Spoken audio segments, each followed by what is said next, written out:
As the 2020 NFL season rolls along, it could be a distinct possibility that the Vikings miss out on the big four quarterbacks: Lawrence, Fields, Zach Wilson, Trey Lance, maybe even in that order, right? As the Vikings look to secure a playoff spot, yada yada. But again, if the season ended today, Vikings would have the number 13 overall pick. 12 really doesn't matter at this stage of the game. So our guy Jordan Reid over at the Draft Network did up a 3-round mock draft, came out this week.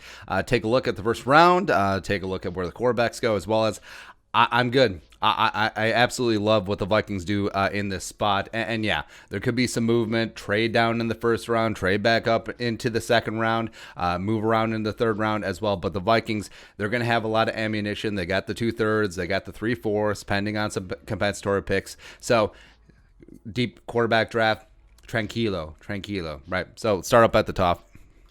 So, of course, it is Trevor Lawrence at 1, going to the Jets. It's a no-brainer. It's a fait accompli. He's been the number 1 overall pick for 3 years, so hopefully the Jets don't screw this one up. Number 2, so the Jaguars have entered the chat because they dropped a game, as well as the Giants won one, so they're up in the 2 spot. So I think Justin Fields absolutely balling this year in the Big Ten, doing big things. Second year in a row. I think that he is the leader right now in the Heisman race because Trevor Lawrence has missed a couple of games, so would have that going for him. He'll obviously show off big. Maybe Ohio State will get in the playoffs, make some noise there. But Jacksonville's been scratching and clawing for that future franchise quarterback ever since they unfortunately took Blake Bortles, number 3 overall in 2014. So hopefully they finally get at 3. Ooh, curveball. So the Cowboys taking Penny Sewell at 3. Now, you could think maybe, well, they'll decide what they do with Dak long before the draft in free agency in March. So do they tag him again? Do they extend him again? Do they go in a different direction? So you could see the Cowboys going quarterback in this spot. But taking Penny Sewell, I think that he is just too damn good. He's a generational talent at the left tackle spot. And yeah, they do have Tyron Smith, but he is turning 30. They do have Lyle Collins at right tackle, but what you could do is maybe you move Tyron to right tackle. I mean, Tyron was a right tackle at USC when Matt Khalil was at left tackle. Yeah, the only guy who could keep Tyron from the blind side is Matt Khalil. Great. But of course, he could kick Lyle Collins back into guard. He had some really good success there early on in his career with the Cowboys. So there's lots of options there. Either way, BPA, even though their defense is garbage in the secondary. 4. So, interesting development. The Giants take Zach Wilson. Maybe they're not sold on Daniel Jones. Maybe there's a new GM in place of Dave Gettleman for the Giants. So, it would make sense here. And also, I think through no fault of Trey Lance's, I think that Zach Wilson is rapidly rising every single week. He's just absolutely jacking fools for BYU. So, Zach Wilson up at 4. It's a little lofty. It's unfortunate that our secret's out, the cat's out of the bag, but what can you do? 5, Washington going Trey Lance here. Now, I love Trey Lance. I think that he has a big future. You love the mobility. You love the strong arm. Can he conform to an NFL offense as well as the jump in level of competition? Also, 2 NDSU quarterbacks in the NFC East now. That's funny, but I trust Ron Rivera. I do not trust Scott Turner. I don't. And of course, Scott Turner, Scotty Tuahati, was here for a number of years as the Vikings quarterbacks coach. I don't know, man. I don't know. But yeah, best of luck to Trey Lance and the Washington professional football team. 6, Chargers. So getting Caleb Farley, who was an opt-out, but is the first cornerback off the board in this draft. Now, long physical, plus the Chargers, Casey Hayward, as well as Chris Harris. I mean, they're both 31. Also, they got rid of Desmond King. So they're going to need some freshening in that secondary. Getting Farley here, the best cornerback in the draft. Go get him. 7, Dolphins.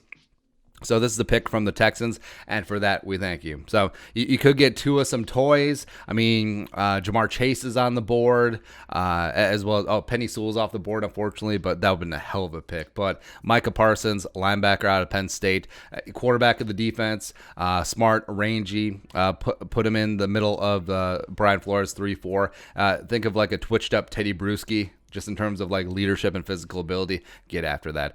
8, Patriots, speaking of Teddy Bruschi. So Patriots, so they miss out on the big 4 quarterbacks a little bit too early to be reaching for a Mac Jones or a Jamie Newman or a Kyle Trask at this spot. So sticking and picking Jamar Chase, best wide receiver in the draft, and also putting him with Jacoby Meyer as well as N'Keal Harry, who's starting to round into form. It's not a bad wide receiver unit, and whatever Julian Edelman decides to do long term.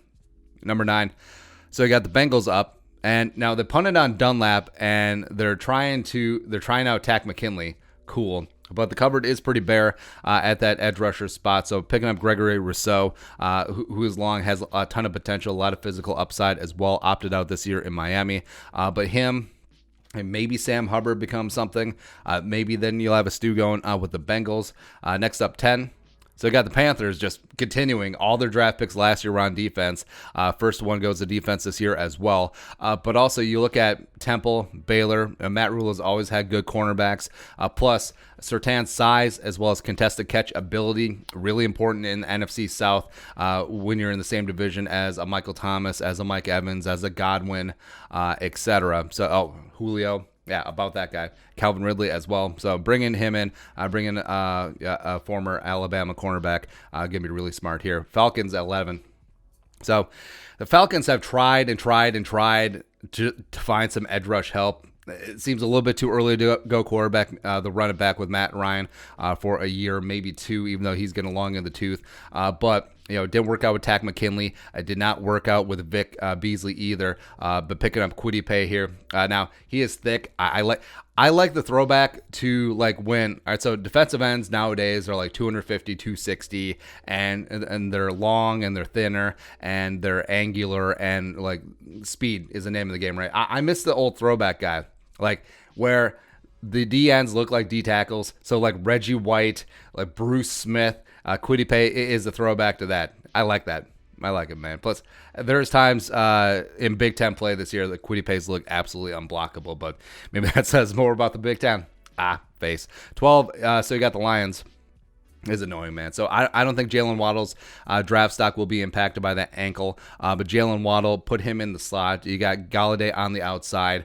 They're going to run it back with Stafford for another year or two. That's some really good freshening up. Amendola is just sort of whatever. But getting Waddle in this spot, I think that's going to be a big problem for the NFC North, as well as he's great in the return game as well. So 13, Vikings are up next. So, like we said, top 4 quarterbacks are off the board. I think this is a slam dunk. If you're going to stick and pick, I think this is just the easiest decision. Don't even need to take up all your time. Just put the card in. You got the best interior offensive lineman on the board. Just a guy who crushes interior defensive linemen, an earth mover with movement skills. I mean, he really is scheme agnostic. He'd be fine in a man gap scheme. He'd be fine in a zone scheme. So, come on in. Do you put him at right guard and then move Ezra Cleveland left guard, or eventually kick Ezra Cleveland out to left tackle? It's a good problem to have. It's an absolutely good problem to have. Just bring in the best guard prospect in this draft. Easy peasy, lemon squeezy. 14. So the Broncos. So this goes to the you can never have enough edge rushers in a passer and get the passer league. So Vic Fangio getting some more toys because, I mean, Von Miller is going to be 32 and Bradley Chubb is damn legit, but picking up Joseph Asai out of Texas where a little bit raw, but also can play defensive end, can play outside linebacker as well in Vic Fangio's defense. So I think it makes a lot of sense. Could see them go cornerback in this spot too, but yeah. 15, so got the Niners. Richard Sherman cannot play forever. And also J.C. Horn. So he's son of Joe Horn. So he's been around the block. He knows a thing or two about wide receivers. But big, long, physical. He had 2 picks in the Auburn game. When Auburn and South Carolina got on this year. And also, you look at who's in your division. So you have to deal with DK. That's gonna be a thing for a while, as well as Nuke Hopkins is still one of the best receivers in the league, if not the best. So this is a full-on, hey, know your division and draft accordingly type pick, which is always fun. It's always funny to me. Bears 16. So they pick up Leon Eichenberg, Notre Dame. So the Notre Dame to the Bears pipeline is alive and well yet again because they have. God, do they have 3 offensive linemen from Notre Dame? The Bears do, plus Cole Kmet, the tight end. But it's whatever. But from looking ahead to the Bears game on Monday night, that offensive line is atrocious. Like even if they're fully healthy, so Bobby Massey is not the answer at right tackle. They do need to bring some fresh blood, and Charles Leno is sort of whatever at left tackle as well. And also this week, they're starting Rashad Coward, who is a converted defensive end out of Old Dominion at right tackle. So they need a lot of help everywhere. So Eichenberg at this spot. You can see them going Cosme as well, except the Bears are they are man size. They are a gap team up front, so they just want that size. We got the meats, and Eichenberg is certainly that. Cosme, we'll get to Cosme in a sec. So 17, Jason Owen, edge rusher out of Penn State, 6'5", physical freak, stuck behind Yetter Gross Meadows last year. 0 sacks in 3 games this year, but this is definitely a traits and tools guy. And also, Penn State's having a lot of problems this year, so whatever. But him, Owen with Myles Garrett. I don't know if they stick with Olivier Vernon long term. They just restructured in this last off season. So, man. So at 18, you got the Colts going, the aforementioned Samuel Cosme out of Texas. Now, he is basically a rawer version of Brian O'Neill coming out, where he's 6'7", he's 300, he's an absolute athletic physical freak. I mean, there's a guy who could legit maybe be a power forward in like the D League or something. But like we said, less polished than Brian O'Neill, but also he's a guy that is going to struggle to keep on weight, so he needs to get on that Ben Barsh protein shake diet. And I know what you're thinking, like the Colts have a good offensive line. When they're healthy, they're among the best in the league. But Anthony Costanzo is 32. He's not getting any younger. Braden Smith is holding it down at that right tackle spot. So, drafting the heir apparent for Costanzo, sure. Do they have more needs? Definitely. But at this point, I think it's a pretty solid pick. 19. So you got the Eagles. The Eagles secondary for a couple of seasons has been either bad or injured, right? And they haven't really fully replaced Malcolm Jenkins either. So Trevon Moehrig coming out of TCU, love his teammate, Ardarius Washington as well. Both popped on film, taking a look at Jeff Gladney last year. But best free safety prospect in the draft. He is a coverage guy. Finally, you get to replace Rodney McLeod, who's always been, yeah. Plus, they're going to need him in the new NFC East with Zach Wilson as well as Trey Lance just dropping bombs in prime time as the winner just goes 7-9. I hate the NFC East. It's whatever. So 20 Cardinals, a lot of fun. Kyler gets his wingman, Travis Etienne, coming out of Clemson. Kenyon Drake is fine, but Etienne packs a punch. Kind of reminds me of Garrison Hurst, to be honest. Also is a really solid receiver. Also is about that pass protection life, which of course is going to be very important in a Cliff Kingsbury offense. So I love this pick. Absolutely adore it. 21 Dolphins. So Devonta Smith and Tua just reunited, and it feels so good, man. So the Dolphins pick up Micah Parsons, stud linebacker in the middle, and then Tua gets another toy here, plus pairing him with Devontae Parker and Mike Gesicki and Preston Williams. That's not bad. It's not bad for Tua. Next up, so they got the Jaguars at 22, the second of 3 teams with 2 first-round picks. So you have your guy. You got Justin Fields. Now get him some weapons. Kyle Pitts, the true blue Joker tight end in this draft. Absolute red zone monster. He is a beast. He is a force to be reckoned with. Gets to stay in the Florida area, the world's largest outdoor cocktail party. He already knows where the locker room is, so it's going to be good to go there. Plus, I mean, Justin Fields, if they can fix that offensive line, so now you got Pitts, you got DJ Chark, you got Conley, you got Cole, you got Laviska Shenault, the second-round pick out of Colorado. I love. You got D.D. Westbrook when he's around. Damn, Gina. Plus James Robinson, the pride of Illinois State. Let's go. 23 Raiders. Again, we got the meats. Jordan Davis coming out of Georgia, absolute beast, 330-pound nose tackle. Now, going to take over for Jonathan Hankins, getting a little bit long in the tooth, but him, Mo Hurst, Clelin Ferrell, Maximum Crosby, like all the Crosby. It's a damn good defensive line for Gruden and Mayock and company. 24. So I got the Titans. Follow this one under again of you can never have enough edge rushers, right? So there's a reason why they kicked the tires on Vic Beasley, meh. And also when they signed Clowney, meh. I don't think Clowney will be back. I mean, Clowney is a true mercenary. But also you got Harold Landry. Now you bring in Patrick Jones coming out of Pittsburgh, as well as put him in with the defensive tier monster Jeffrey Simmons. That's not bad. That's not bad for Tennessee. 25. This one hurts, but at least it's better than him going to the Packers. So Rashad Bateman, Golden Gopher, he a Goph. So you have an absolute outside the numbers fighter, contested catch guy, and then you pair him up with a Michael Thomas who will just run slants. Whoever the quarterback's going to be in New Orleans, I doubt it'll be Taysom Hill. Like, hell, maybe it'll be Jameis. You never know. But a nice little option down there. Plus, Emmanuel Sanders can't really play forever. Traquan Smith is sort of meh, whatever. 26. So the Packers finally draft a wide receiver, by the way. Darian Kendrick is a guy who converted from wide receiver to cornerback. Has 5 pass breakups and an interception in 6 games this year. Jair Alexander gets himself a running make, and he is an upgrade over Kevin King and company in the Packers defensive back unit. So 27, Ravens going wide receiver. They got to figure something out, man. On top of, hey, defenses are calling out your plays at the line of scrimmage. You need some help on the outside. Hollywood Brown can't do it itself. But Terrence Marshall Jr., the other LSU wide receiver. Not Chase, not Justin friggin' Jefferson. The other one. So 6'3", big-bodied, outside the numbers, true X receiver. But him, Marquise Brown, Boykin to a degree, sure. Decent little trio of wide receivers. Oh, also, give James Prochet the time of day, please. Or Devin Duvernay. Go 5 deep on this thing. 28.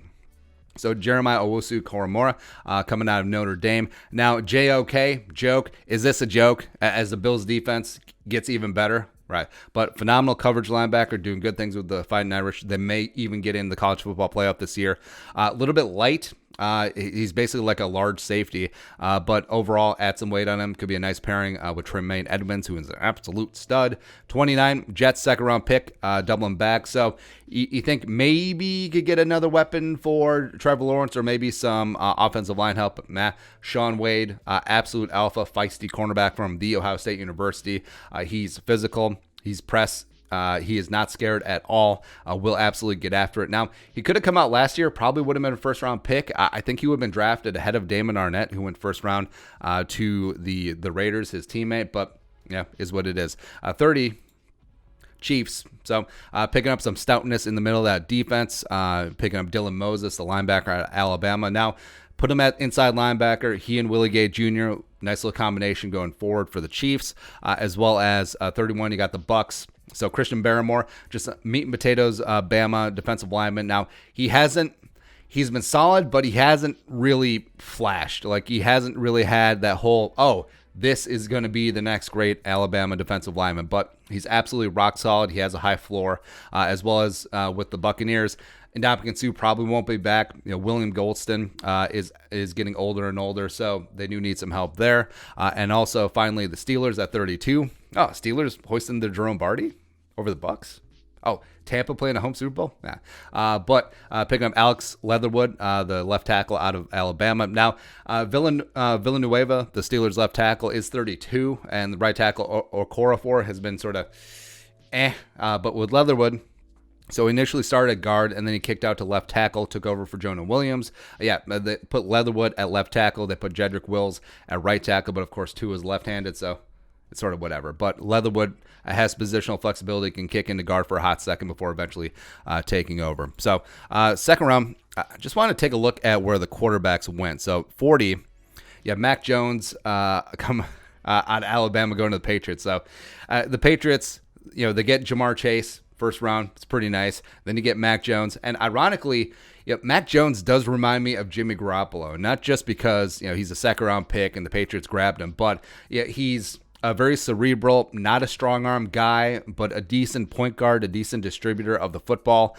I think that, Belichick always wanted Garoppolo. Robert Kraft was a Brady guy. And then did Kraft and Brady sort of lean on Belichick to trade Jimmy Garoppolo for a second? Maybe, and then give that second round pick for Mo Sanu. But then, so that's annoying how that's going to work out. 48. So you got the Bears. Bears, who could and should be in the market for a quarterback. Nick Foles is not it. Trubisky obviously not it either. But picking up Trask, 6th quarterback off the board. Big arm for the Windy City. I think it makes a lot of sense. But also, this is like a redo of the 1993 draft because it was Drew Bledsoe out of Washington State at 1. He went to the Patriots. The Bears were at 2. They wanted Bledsoe so bad. And then they settled for Rick Meyer coming out of Notre Dame. Again, the Notre Dame to the Bears pipeline is there. What the hell is going on? But, it's an annoyingly good pick for the Bears at 48 in this spot. And also got Liam Eichberg, so they're completely redoing their offense. So third round, pick up the Vikings 2 picks as we try to scroll. There we go. So Vikings at 76, right meow. Picking up Darius Stills, an interior defensive lineman out of West Virginia. Now, we talked about him before. I like him because he is the absolute great first step, 3-tech penetrating guy. Not really about that run defense life, but, that's what you got Armon Watts for. That's what you got Jaleel Johnson for. Well, he may not be back. That's what you got James Lynch for, but no. But this season, through 6 games, 3.5 sacks. He had 6 sacks in 12 games last season. And, he will drop because he's not a complete 3-down defensive tackle, but what the Vikings need is that quick penetration through the B gap, someone who's going to blow that up from the 3-tech spot. So I think Darius Stills could easily fill that role. And then at 90, the Vikings go secondary. So Harrison Smith getting a little bit older. TBD what's going to happen with Anthony Harris. Will they sign him to a long-term deal? Even though he's a year older now, will they? And also this season, not as good as the last 2, as well as I don't think they'll franchise tag him again. So picking up some safety depth because Josh Metellus, meh. Curtis Riley, meh. But picking up Caden Stearns coming out of Texas. Now, he's been a phenomenal 3-year starter in Austin, 6 foot 210. He's a coverage guy, but this year has 39 tackles, 3 passes broken up, and an interception through 6 games. But also, you go back to his freshman season, 2018, he had 4 picks. So it's a guy who will get after it in coverage, is solid in man as well as zone, and he will be a ball hawk. Not really about that tackling life, but in the 3rd round, if you're looking for absolutely perfect prospects, you're going to be looking for a while. But also, I know what you're saying. What about the QB? What about the quarterback? What about the quarterback? What about the quarterback, right? So the Vikings missed out on the big 4. I like that they didn't reach for Jones. They didn't reach for Trask. I think that would have been a mistake, a la 2011 when they freaked out and took Christian Ponder at 12 when he probably was a 2nd round, 3rd round talent. The Vikings do have 3 4th-round picks as of right now, pending what's going to happen with that Trey Waynes compensatory pick from Cincinnati. And I think that the Vikings could and should be in the market. And maybe, yes, this means that Kirk Cousins is back for another year. This will be decided long before the draft because of his contract, the way it's structured. So, maybe the Vikings pick up a mid-round guy that they'll groom for a year, maybe 2. Jamie Newman from Wake Forest and Georgia, who opted out this year. He's still on the board. Derek King from Miami, who's rising up the boards, as well as Desmond Ritter. Desmond Ritter might be working his way into the Heisman conversation, which is crazy. The quarterback out of Cincinnati, who is basically kind of like Josh Allen, but less polarizing. So he's big. He's got great athleticism. He's got a big arm as well. So Tanner Morgan coming out from the Gophers.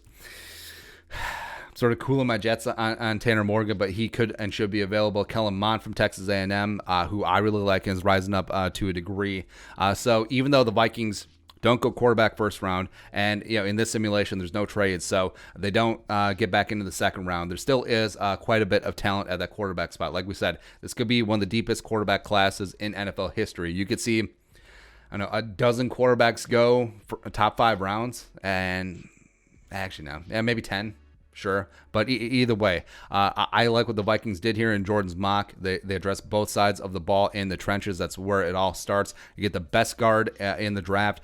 You get a great penetrating 3-tech in Darius Stills, as well as you get some safety help / insurance in Caden Stearns, true ball hawk on the back end of that defense. Good to talk today.